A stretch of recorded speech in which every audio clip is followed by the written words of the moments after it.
దేవుని నామానికి మహిమ కలుగును గాక. గట్టిగా చెప్దామా? హల్లెలూయా. రైట్, లేఖనాలు తెరుద్దాం. లూకా రాసిన సువార్త 22వ అధ్యాయము 19-20 వచనాలు.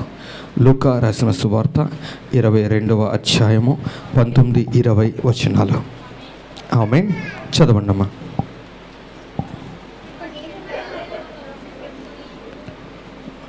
పిమ్మట ఆయన ఒక రొట్టె పట్టుకొని కృతజ్ఞతాస్తుతులు చెల్లించి దానిని విరిచి వారికి ఇచ్చెను. ఇది మీ కొరకు విరవబడుచున్న నా శరీరము, నన్ను జ్ఞాపకము చేసుకొనుటకు దీనిని చేయుడని చెప్పాను. ఆ ప్రకారమే భోజనం అయిన తరువాత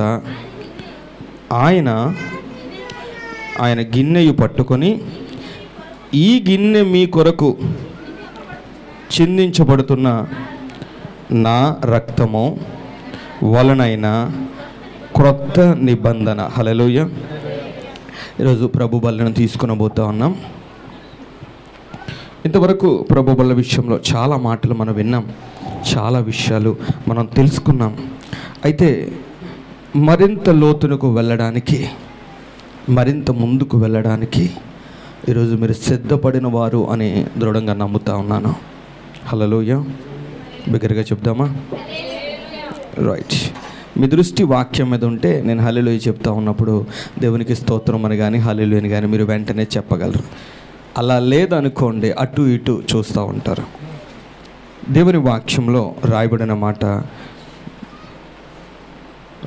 మీ కొరకు ఇయ్యబడుచున్న నా శరీరం అని చెప్పి లాస్ట్లో ఒక మాట చెప్పారు ఆయన, నన్ను జ్ఞాపకము చేసుకున్నటకు దీన్ని చేయడి. ఎవరిని జ్ఞాపకం చేసుకోవాలట?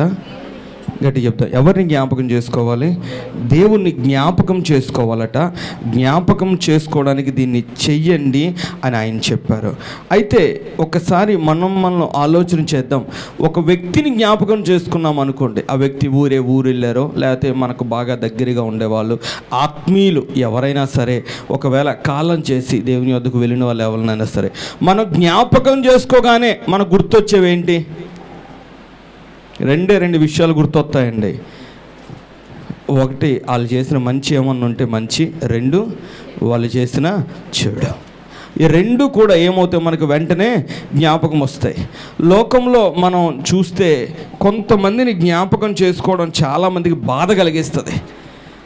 ఇంకొంతమందిని జ్ఞాపకం చేసుకుంటే, అయ్యో వాళ్ళు ఉన్నప్పుడు అంత చక్కగా ఉండేది కదా అని ఓ రవ్వ బాధ కలిగిన కొంత సంతోషం వాళ్ళకి కలుగుతుంది. అయితే దేవుని యొక్క వాక్యం చెబుతూ ఉంది, సామెతల గ్రంథం 10వ అధ్యాయం 7వ వచనంలో, నీతిమంతుని జ్ఞాపకం చేసుకునుట ఆశీర్వాదకరం, భక్తిహీనుని పేరు అసహ్యత పుట్టిస్తుందట. హల్లెలూయా. నీతిమంతుని పేరట, నీతిమంతుని జ్ఞాపకం చేసుకోవడం ఆశీర్వాదకరం అయితే, భక్తిహీనుని పేరు తలుచుకోవడం కూడా ఏమవుతుందట? అసహ్యత పుట్టిస్తుంది. చూడండి అలా ఉందో లేదో అది. సామెతల గ్రంథం 10వ అధ్యాయం 7వ వచనం,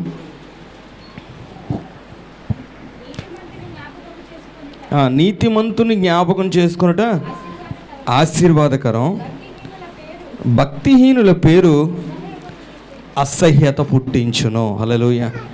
భక్తిని పేరు ఏం పుట్టిస్తుందట?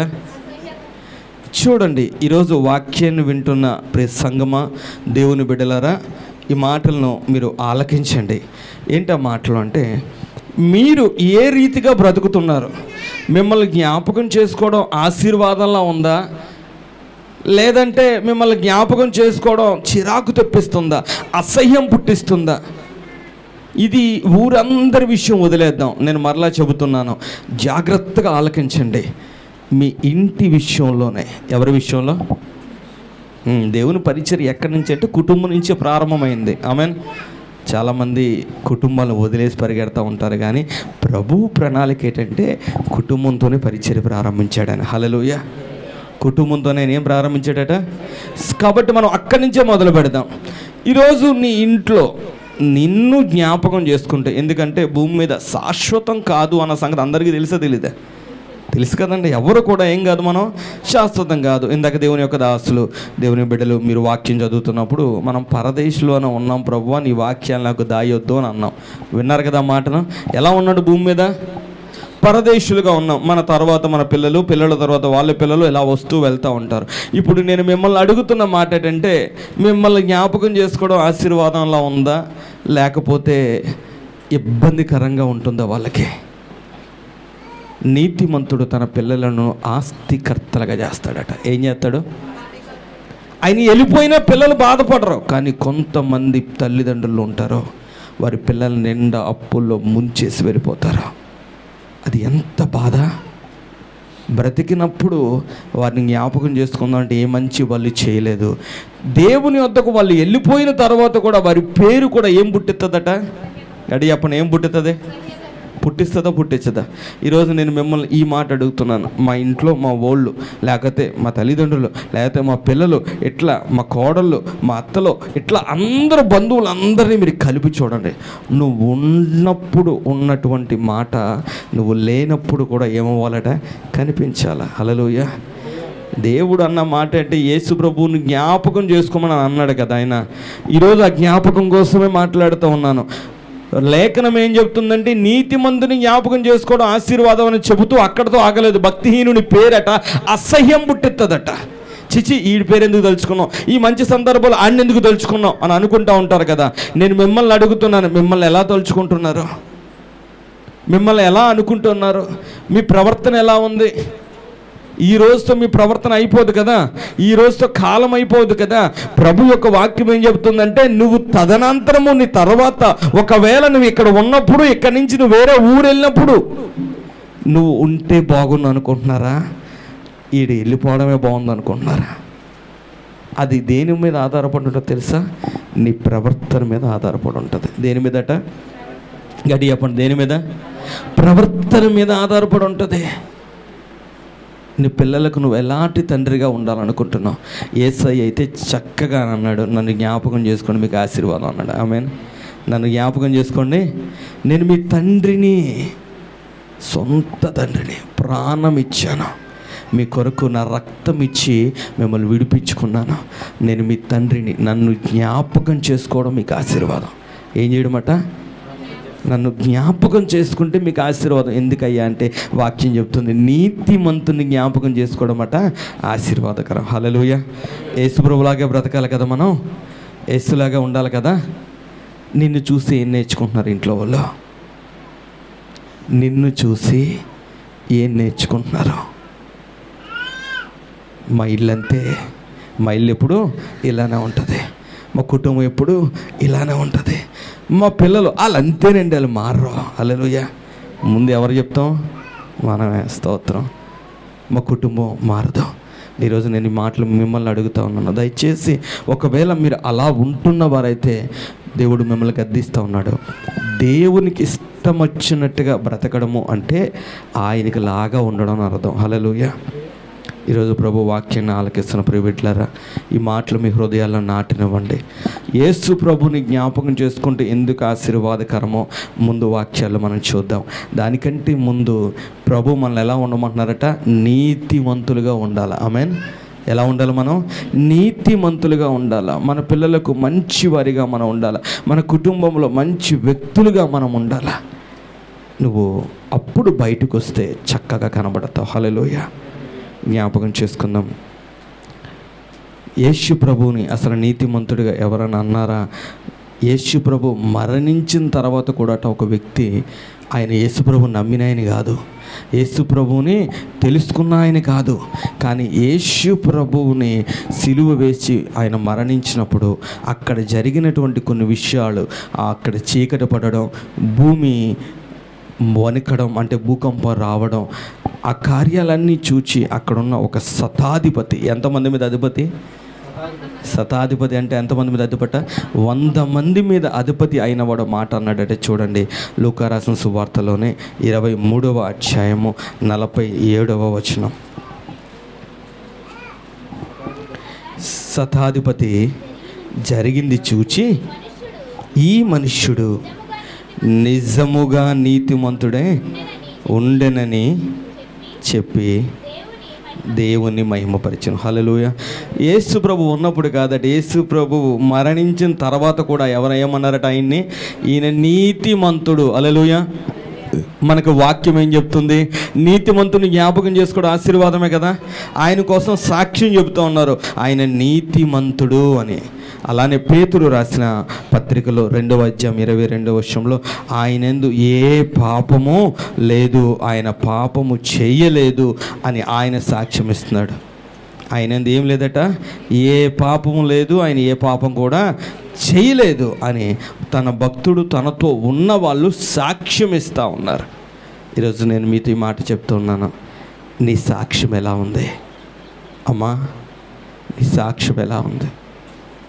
దయచేసి మీరు లోకపు పోకడలకు వెళ్ళొద్దు, లోకపు మాటలతో మీరు వెళ్ళొద్దు, లోకము నడుస్తున్న రీతిలో నడవద్దు.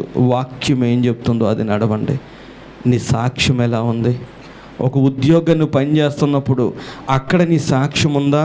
ఏమండి ఈ బిడ్డ చాలా మంచిది, మంచి నిజాయితీగా ఉంటుంది అన్న సాక్ష్యం ఉందా? చదువుకుంటున్న స్థితిలో నువ్వు ఉన్నావేమో, నీ సార్స్ నిన్ను చూసినప్పుడు ఈడు ఒట్టి పోకిరి ఓడండి, ఈడు మాట అండి, టీచర్స్ అంటే భయభక్తులు లేవండి అని అంటున్న సాక్ష్యం ఉందా నీకు? ఇంట్లో తల్లిదండ్రులు ఉన్నప్పుడు మా ఓడు మాట ఎండనే సాక్ష్యం ఉందా? నీ ఇంట్లో నువ్వు ఎక్కడైతే ప్రభు నిన్ను పెట్టాడో అక్కడ నీకున్న సాక్ష్యం ఏంటి?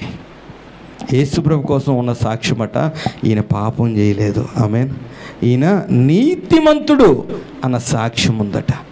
అందుకనే ప్రభు అంటా ఉన్నాడు, నన్ను జ్ఞాపకం చేసుకోండి, మీకేమవుతుంది? అది ఆశీర్వాదకరం. హల్లెలూయా. మొట్టమొదట ఆయన ఒక పని చేస్తూ ఆ మాటని చెప్పారు. ఏంటమ్మా పని అంటే, శరీరాన్ని ఇస్తూ ఒక రొట్టెని తీసుకొని విరిచి శరీరాన్ని ఇస్తూ, ఇది మీ కొరకు విరవబడుచున్న నా శరీరము, ఇది మీకు ఇయ్యబడిన నా శరీరం. ఎవరికి ఇవ్వబడిందట ఆయన శరీరం? మనకు ఇయ్యబడిన శరీరం. ఏంటి ఆ శరీరంతో మేలు? ఇందాక నేను అన్నాను, యేసు ప్రభుని జ్ఞాపకం చేసుకోవడం ఆశీర్వాదకరం కదా. ఏం చేశాడు నా కొరకు? ఈ రోజున నేను మీతో చెబుతున్నాను, ఆలకించండి. మీ తల్లిదండ్రులు ఎవరైనా ఒక మంచి గృహాన్ని కట్టి మీకు ఇచ్చి వాళ్ళు దేవుని వద్దకు వెళ్ళారే అని అనుకుందాం సాధారణంగా. అలా అనుకున్నప్పుడు ఆ ఇంట్లో ఉన్న ప్రతి క్షణం మనకు వాళ్ళ జ్ఞాపకం వస్తారా రారా? వచ్చినప్పుడల్లా వాళ్ళు చేసిన మేలు జ్ఞాపకం చేసుకోమ్మా. మా నాన్న కాబట్టి ఇల్లు కట్టించెళ్ళాడు, మా పెద్దనాన్న లేకపోతే మా ఇంట్లో వాళ్ళు, మా వాళ్ళు మాకు ఇది ఇచ్చి వెళ్ళారు అని జ్ఞాపకం చేసుకుంటాం కదా. యేసుప్రభు కూడా కొన్ని మనకి ఇచ్చి వెళ్ళారు. అందులో ఆయన ఇచ్చినదట మొట్టమొదటిది ఆయన శరీరం. ఆమేన్. ఏంటట అది? ఆయన శరీరం. మీరు చదివిన లూకా 22:19 రాయబడి ఉంటుంది, ఇది మీకు ఇయ్యబడుచున్న నా శరీరము అట. హల్లెలూయా.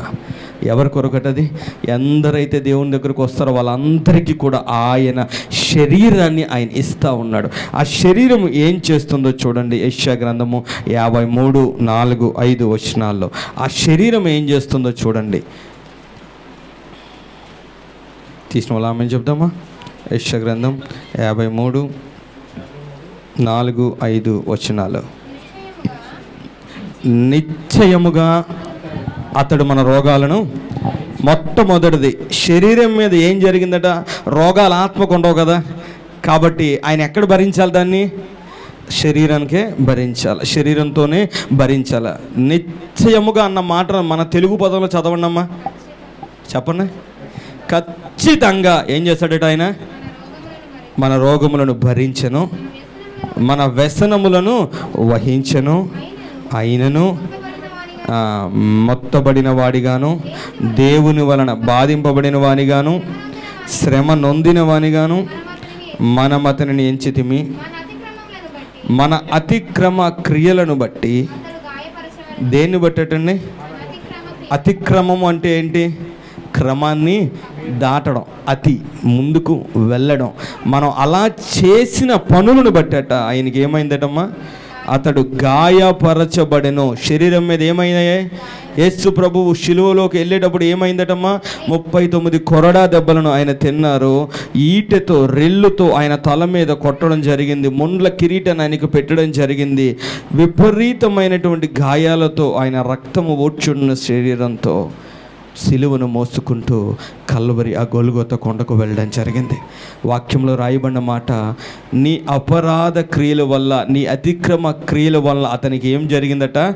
గాయపరచబడెను, మన దోషములను బట్టి నల్లగొట్టబడెను, మన సమాధానమార్థమైన శిక్ష అతని మీద పడెను, అతడు పొందిన దెబ్బల చేత మనకు ఆమేన్, అతడు పొందిన దెబ్బల చేత మనకేం కలుగుతుందటనే?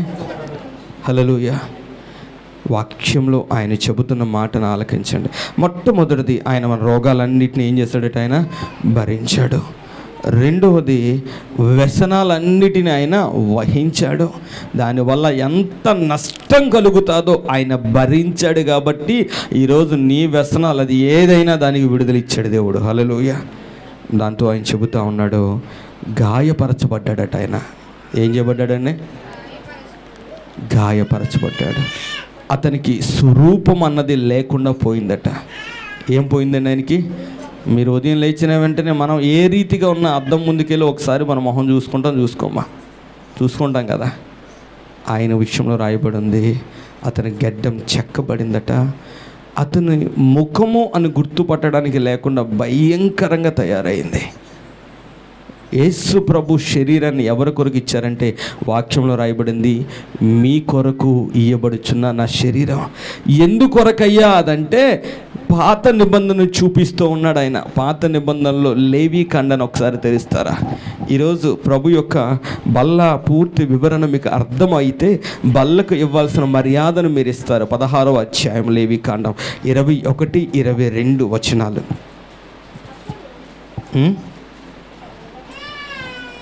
లేవీ కాండం 16, 21, 22. అప్పుడు అహరోను యాజకుడు అండి, సజీవమైన ఆ మేక తల మీద తన 2 చేతులు ఉంచి ఇశ్రాయేలీల పాపములన్నీ, అనగా ఏటేటమ్మా? వారి దోషములన్నీ, వారి అతిక్రమములన్నీ దాని మీద ఒప్పుకొని ఆ మేక తల మీద వాటిని మోపి తగిన మనుష్యుని చేత అరణ్యములోనికి దాన్ని పంపవలెను. ఆ మేక వారి దోషములన్నిటినీ ఎడారి దేశమునకు భరించి పోవును. ఎయిదర్ మేక కానీ లేదా గొర్రె కానీ, రెండిట్లో ఒకదాన్ని తీసుకొని ఏం చేయాలట?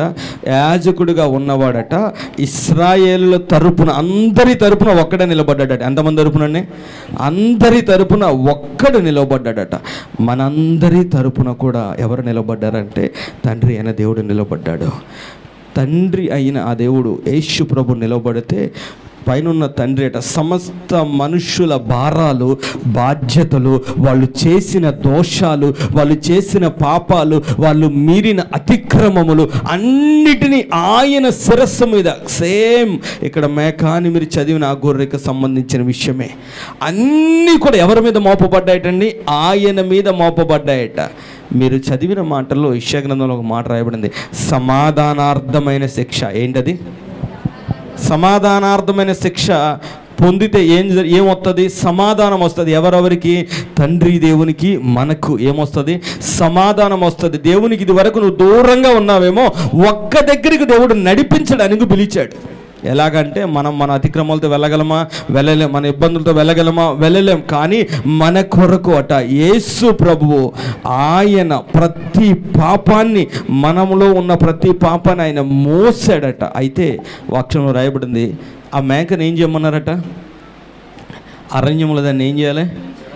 ఎడారిలో, అరణ్యం అనగా అక్కడ ఎడారిలో ఉంటాయి, ఎడారిలో దాన్ని విడిచిపెట్టాలట.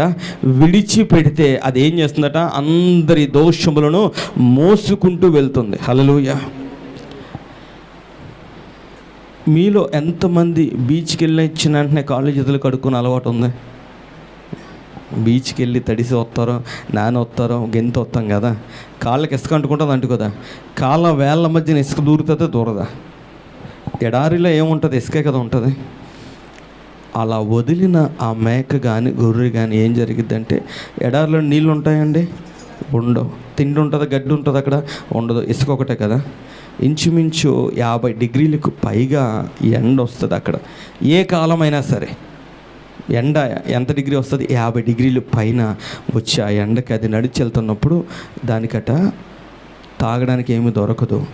దాని డెక్కలు ఉంటాయి, దాని కాళ్ళకు మధ్యలో ఇసుక దూరిపోయి, ఇసుక 2 వేళ్ళ మధ్యన మనకు రాపిడి జరిగితే క్షణం కూడా మనం ఉండం కదా. రోడ్డు మీద వెళ్తున్నప్పుడే మన కాళ్ళ మధ్యన ఇసుక దూరితే వెంటనే చెప్పు తీసి ఇసుక దులుపుకొని మరీ వేసుకుంటాం. అది దులుపుకోవడానికి అవ్వదు. 2 డెక్కల మధ్యన ఇసుక దూరి ఆ డెక్కలు నడుస్తున్నప్పుడు రాపిడికి చర్మం చీలిగిపోయి రక్తం బయటికి ఆరిపోతుంది. అంది తాగడానికి అవ్వదు, ఆగడానికి అవ్వదు. అంత శిక్ష అది భరిస్తూ భరిస్తూ భరిస్తూ భరిస్తూ ఇక ఓపిక అంతా పోయిన తర్వాత ప్రాణాన్ని విడిచిపెడుతుంది. ఒకవైపు కుప్పకూలి పడిపోద్ది. పడిపోయిన తర్వాతట తన బలమంతా తనలో మెల్లగా కూడుకుంటుంటే ఈలోపు కిందన ఉన్న ఇసుక వేడికి చర్మం ఉడికిపోయి మాంసం ఉడికిపోతూ ఉంటే బలమంతా తెచ్చుకుని యువతల వైపు పడుతుంది. పడిన తర్వాత అది కాలిపోతూ ఉంటుంది. అట్టి స్థితిలో దాని ప్రాణాన్ని విడిచిపెడుతుంది. యేసు ప్రభు నీ కొరకు నా కొరకు తన శరీరాన్ని సాధారణంగా ఇవ్వలేదు. ఆయన నలగొట్టబడిన విధానము ఏ మనిషి బ్రతకడలాగా. ఆ శిక్ష విషయం ఆయన చెబుతూ ఉన్నాడు. ఇశ్రాయేలులందరి శిక్ష అని ఒక మేక గొర్రె విషయం చెబితే యేసు ప్రభు విషయం ఏం చెప్పారంటే సమస్త మానవాళి విషయం. అప్పుడు ఉన్నవారు ఆ తర్వాత రాబో వారి విషయమై హెబ్రీయులు రాసిన పత్రికలో రాయబడి ఉంది. నిత్యము నిలిచినట్లు ఒక్కసారి బలి అర్పించాడట. ఆ బలి ఎప్పటి వరకు నిలుస్తుందటండి? నిత్యము నిలిచి ఉండే బలి. ఈరోజు నేను దేవుని యొక్క పనివాడిగా మీతో చెబుతున్నాను. నువ్వు చేసిన పాపానికి దేవుడు నిన్ను క్షమించాడు అన్నది ఎంత వాస్తవమో నేను మరలా చెబుతున్నాను. ఆయన శిక్ష విధించకుండా క్షమించలేదు. హల్లెలూయా. ఆయన ఏం చేయలేదట? నువ్వు చేసిన పాపానికి, అబద్ధానికి, హత్యకి, వ్యభిచారానికి, దొంగతనానికి, ఇక ఏదైతే దేవుడు చెయ్యొద్దు అని చెప్పాడు నువ్వు చేసిన ప్రతి దానికి నిన్ను క్షమించాడు. కానీ ఆ పాపానికి శిక్ష ఎవరి మీద వేసాడట? యేసు ప్రభు మీద వేసాడు. ఆయన యేసు ప్రభువుని అంగీకరించి నడవడం అంటే శిక్షలో నుంచి దాటి బయటికి వెళ్ళిపోవడమే. హల్లెలూయా. శిక్ష ఇక నీ మీదట లేదు. అందుకని ఆయన శరీరాన్ని నీకు ఇచ్చాడు. ఆమేన్. ఆ శరీరాన్ని చేతుల్లో తీసుకుంటున్నప్పుడు విరవబడుతున్న రొట్టె నీ చేతుల్లోకి వచ్చినప్పుడు నువ్వు చూడాల్సింది ఎవరు తెలుసా? ఆ ప్లేస్లో ఎవరు ఉండాలట? అసలు నువ్వు ఉండాలి. ఆ దెబ్బలు ఎవరికి పడాలి? నీకు పడాలి. ఆ యొక్క గాయాలు ఎవరికి అవ్వాలి? నీకు అవ్వాలి. అసలు ప్రభు చిత్తములో ఆయన లోబడ్డాడు కాబట్టి నీ బాధ అంతా ఆయన భరించాడు. నీ యొక్క శిక్ష సమాధానార్థమైన శిక్ష, పాపము అవసరం, పాపానికి చెల్లించాల్సిన పరిహారం మొత్తము అట ఆయన సిలువలో భరించి అప్పుడు శిక్ష పొందాడు. హల్లెలూయా. ఈ రోజుల్లో మరణ శిక్ష పొందడం చాలా సులువైంది. అమెరికా వంటి ప్రాంతాల్లో సింపుల్గా కుర్చీలో కూర్చోబెడతారు. హై వోల్టేజ్తో ఒక్కసారి పవర్ సప్లై చేస్తారు. క్షణం కూడా ఉండదట ప్రాణం పోవడం. ఇంకా చాలా సులువైన మార్గాలు కనుక్కున్నారు. సైనైడ్ అనేది ఉంటుంది.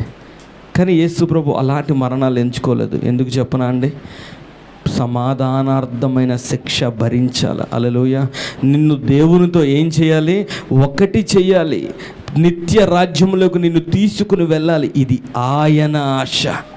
రెండవది, ఆయన శరీరాన్ని ఇచ్చిన తర్వాతట రెండవ మాట చెప్తున్నాడు. ఆయన ద్రాక్షారస పాత్రను ఎత్తుకొని కృతజ్ఞతలు చెల్లించి ఇది అనేకుల కొరకు పాప క్షమాపణ నిమిత్తము చిందించబడుతున్న నిబంధన రక్తం అన్నాడు. ఏ రక్తం అంటే అది? ఈ రక్తము అన్న ద్రాక్షారసం తీసుకోవడం వల్ల మనకి ఏం కలుగుతుంది చూద్దామా? మొట్టమొదటిగా నేను ఈరోజు ఇంకా ఆ రిఫరెన్స్లు చెప్పను కానీ ఈ మాటలు చెబుతున్నాను. దయచేసి రాసుకునే వాళ్ళు ఎవరైనా ఉంటే రాసుకోండి. కానీ చెబుతున్న శ్రేష్టముగా పలుకు రక్తం అట. మనం తీసుకుంటున్న రక్తం ఏం పలుకుతుంది? శ్రేష్టముగా పలుకుతుంది. అంటే మంచిగా మాట్లాడుతుంది, నీ కొరకు మంచిగా మాట్లాడుతుంది. హెబ్రీయులు రాసిన పత్రికలో ఉంది 12:24లో హేబేలు రక్తము కంటే శ్రేష్టముగా పలుకు రక్తం. ఈ హేబేలు అన్న వ్యక్తి కయ్యూనుకు తమ్ముడు. ఈయన ఆది కాండంలో మనకు కనబడతారు 4వ అధ్యాయంలో. 10వ వచనంలో దేవుడు వచ్చి అడుగుతాడు, ఏడి నీ తమ్ముడు అంటే, లేదు నా తమ్ముడికి నేను ఏమన్నా కావలేవని అడిగితే, నీ తమ్ముడి యొక్క రక్తము నేలలోంచి నాకు ఏం చేస్తుంది? మొర్ర పెడుతుంది. రక్తానికి ఉన్న గుణం ఏంటంటే అది మొర్ర పెడుతుంది. హల్లెలూయా. యేసు ప్రభు యొక్క రక్తం ఏంటంటే, కయీను హేబేలు గొడవల మధ్య హేబేలు చనిపోతే, హేబేలు రక్తం నన్ను చంపింది మా అన్నయ్య, నన్ను చంపింది కయీనే, నన్నే చంపాడు, నేనేం చేయకుండా చంపాడు అని దోషారోపణ చేసేటువంటి స్వరం అయితే, యేసు ప్రభు రక్తాన్ని ఈరోజు నువ్వు తీసుకుంటున్న రక్తము దోషారోపణ చెయ్యదు. నువ్వు తప్పు చేసావు కదా పక్కకెళ్ళు అనదు, నువ్వు పాపంలో ఉన్నావు కదా ప్రక్క నుండి పోను అనదు. ఏమంటుందంటే, నీ శిక్ష అంతా నేను భరించాను, ఇదిగో నీతో కొత్త నిబంధన చేస్తున్నాను. ఏంటి ఆ నిబంధన అంటే, నా పరిశుద్ధత నీది, నీ పాపము నాదే, నా ఆశీర్వాదం నీకు ఇస్తున్నాను, నీ శాపాన్ని నేను తీసుకుంటున్నానని నిబంధన చేసి మనతో తండ్రితో సమాధానపరిచి పాతాళానికి వెళ్ళడానికి కూడా సిద్ధపడ్డ దేవుడు ఆయన. అలాంటి బల్లను తీసుకోవడానికి వస్తున్నా నీవు. పోతే పని వారం తర్వాత తీసుకుందాం. దేని కొరకు క్రైస్తవుడిగా ఉంటా ఉన్నా, దేని కొరకు క్రీస్తుని నమ్మిన బిడ్డగా ఉంటా ఉన్నావు? నీకు ఇచ్చినటువంటి శ్రేష్టమైన జీవం కోసం కాదా? హల్లెలూయా. తల్లి చూడండి, నీకు ఇచ్చిన శ్రేష్టమైన జీవం కోసం కదా ఎందుకొరకు బ్రతుకుతున్నావు? యేసుక్రీస్తు యొక్క రక్తం అట రాయబడి ఉంది, ప్రతి పాపం నుంచి మనల్ని పవిత్రులు చేస్తుంది. మొదటి యోహాను రాసిన పత్రికలో 1:7 రాయబడి ఉంటుంది.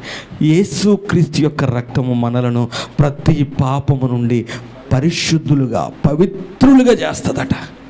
నువ్వు తీసుకుంటున్న రక్తము విలువదే. నువ్వు యేసు ప్రభువు యొక్క బల్లను తీసుకుంటున్నప్పుడు ఇది నా లోపలికి వెళ్తూ ఉంది. ఎందుకొరకు చిందించబడింది ఆయన రక్తము? ఆయన జ్ఞాపకం చేసుకోమన్నాడు కదా.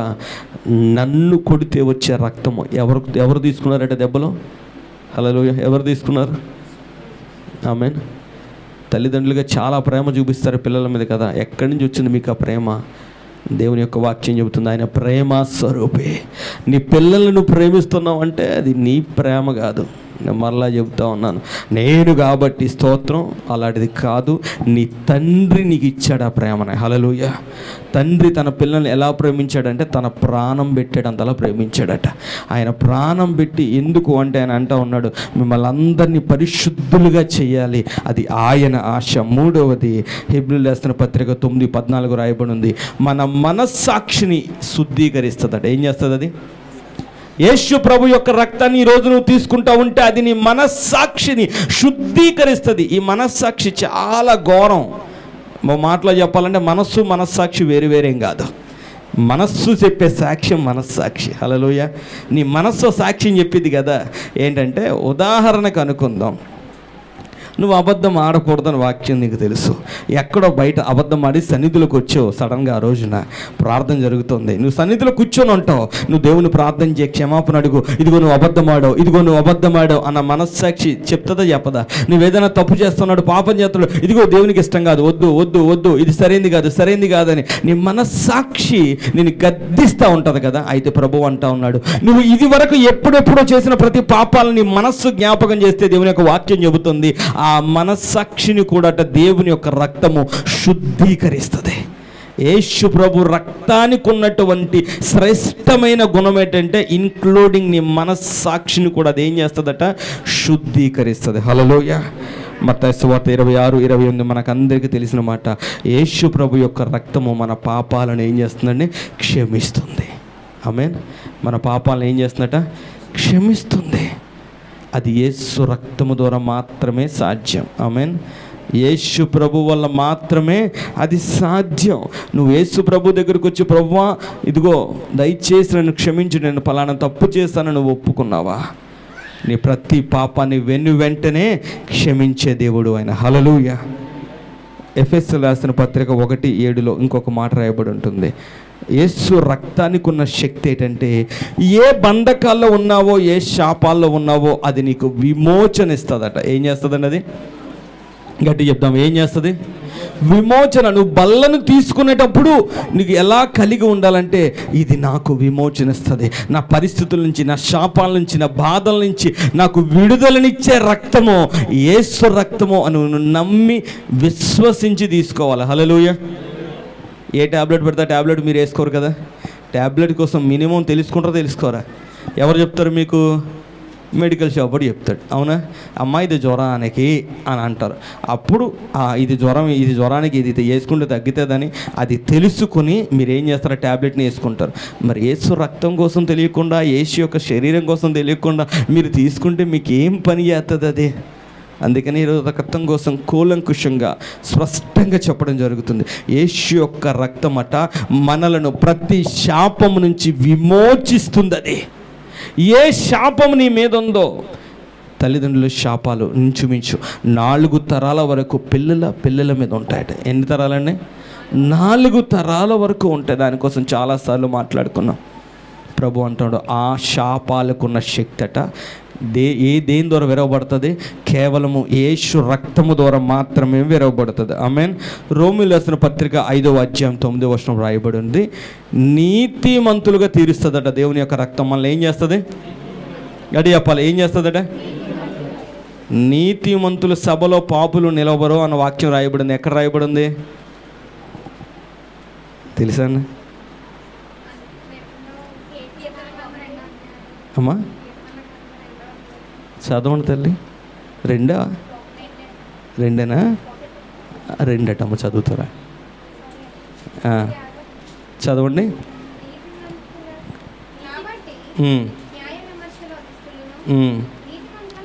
నీతిమంతుల సభలో, నీతిమంతుల సభ ఎక్కడ ఉంటుందో తెలుసా అండి?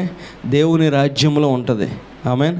దేవుని రాజ్యంలో ఆయన ఏర్పరుచుకున్న బిడ్డలు, రక్షింపబడిన వారు అందరూ ఎక్కడ ఉంటారట? ఆయన ఏర్పరుచుకున్న ఆ పరలోకంలో ఉంటారు. నీతిమంతుల సభ అది. అక్కడ ఎవరు ఉండరట? పాపులు ఉండరు. సో మన పాపులుగా, మన పాపాలకు క్షమింపబడ్డాయి, ఆయన రక్తం ద్వారా పరిశుద్ధపరచబడ్డాం. కానీ నీతి ఎవరు ఇవ్వాలట? ఆయన ద్వారానే నీతి వస్తుంది. ఆమేన్. చాలామంది మేము నీతిమంతులు మన దేని ద్వారా చెప్పుకుంటారంటే వాళ్ళు చేసిన మంచి పనుల ద్వారా చెప్పుకుంటారు. మంచి పనులు అంటే లేని వాళ్ళకి దానం చేయడం, ఇతర కార్యక్రమాలు ఏదైతే ఉన్నాయో అవన్నీ చాలా చక్కగా సీక్రెట్గా చేసేవాళ్ళు కొంతమంది, పబ్లిక్గా చేసేవాళ్ళు కొంతమంది. ఈ పని మేము చేసాం, మేము చాలా గొప్ప, బాబా మీరు గొప్ప నీతిమంతులండి అని లోకం. కానీ వాక్యం చెబుతుంది స్వనీతిని దేవుడు ఏమంటున్నాడంటే మురికి గుడ్డ అంటున్నాడు. ఏమంటున్నాడు ఆయన? నువ్వెన్ని చేసినా ఆయన క్రియలకు సాటి లేదు. ఆయన నీతిని నువ్వు ఒప్పుకోవాలా. యేసు ప్రభు రక్తం వల్ల మనం ఎలా తీర్చబడతామట? నీతిమంతులుగా తీర్చబడితేనే దేవుని రాజ్యంలోకి వెళ్తాం.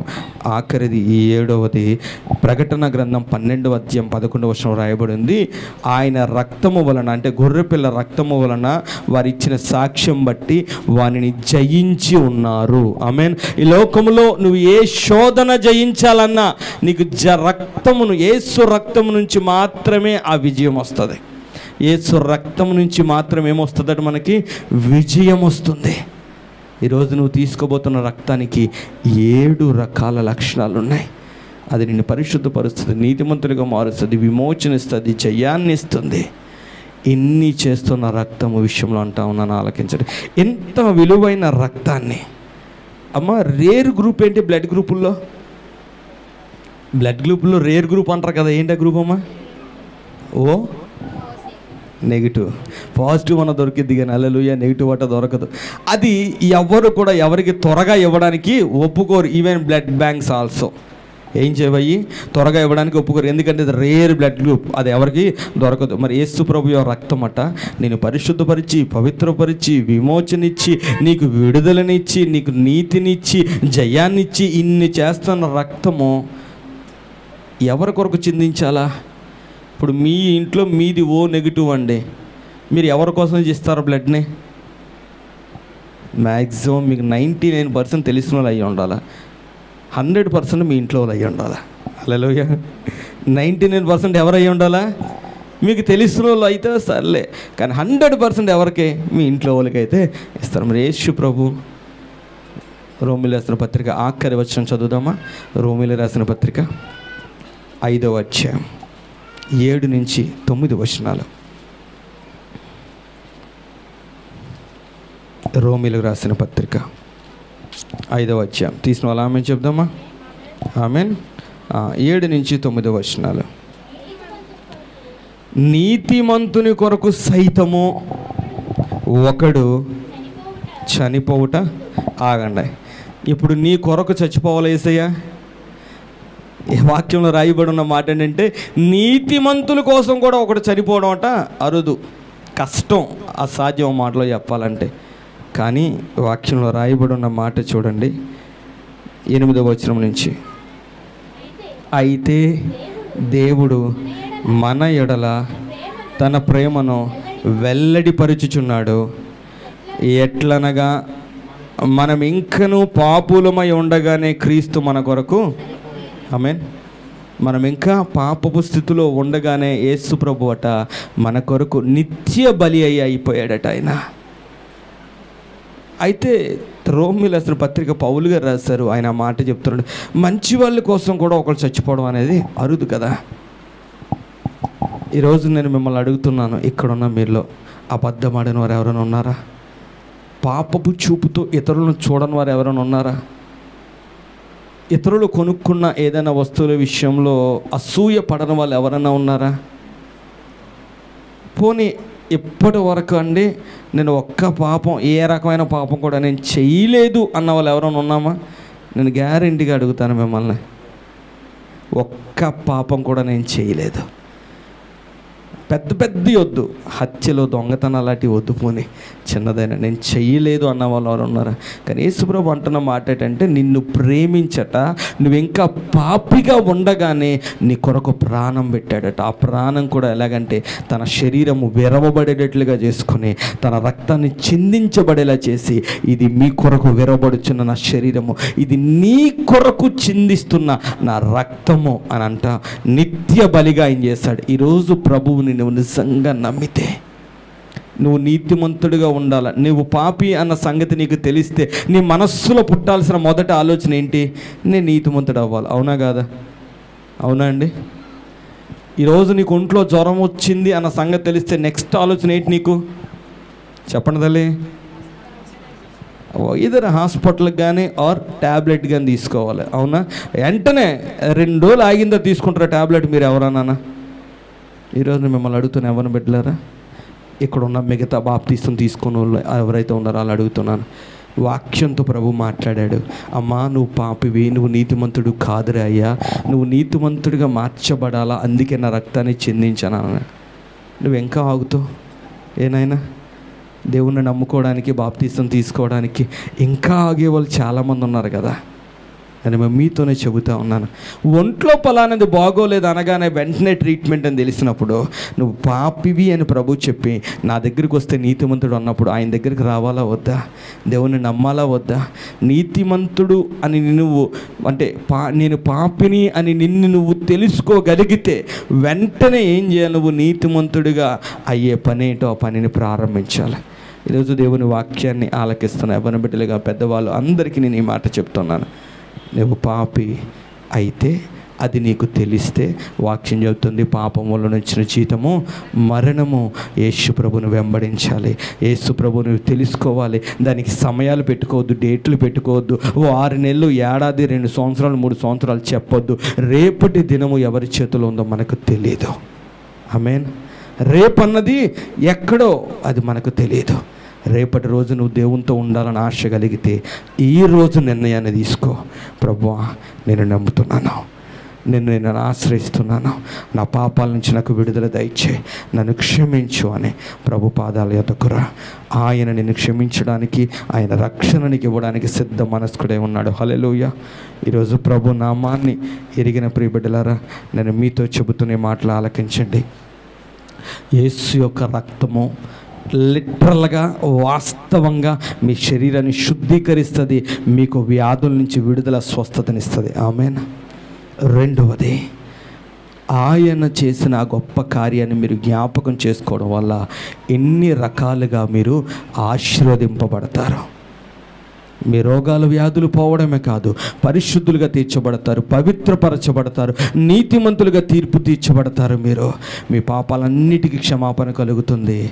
ఈరోజు ప్రభు మిమ్మల్ని మరొక్కసారి ఆహ్వానిస్తూ ఉన్నాడు. ఆయన బల్లను తీసుకోవడానికి వస్తున్న మీతో చెబుతున్న మాట, ఒప్పుకొని మీ పాపాలను విడిచిపెట్టండి. ఏదైతే చేస్తారని మరలా చెబుతున్నాను, చిన్నది లేదు, పెద్దది లేదు, సమాధాన పడదాం. ఆమేన్. ఏం చేయాలట? సమాధానార్థమైన శిక్ష ఆయన భరించాడు. మనం సమాధాన పడదాం, దేవునితో సమాధాన పడదాం. ఆయన నీ హృదయంలోకి వచ్చి ఇగో నువ్వు అది చేయలేదు ఇది చేయలేదు అని చెబుతూ ఉంటారు కదా, దానికి లోబడి ప్రభువా నన్ను క్షమించు, నువ్వు చెప్పినట్టు నడుస్తాను అని చెప్పి నిన్ను నీ మనస్సుని దేవునికి అప్పగించుకోవడానికి సిద్ధపడదాం. ప్రార్థన చేద్దాం, కళ్ళు మూసుకుందాం. దయచేసి బల్లను తీసుకునే వాళ్ళు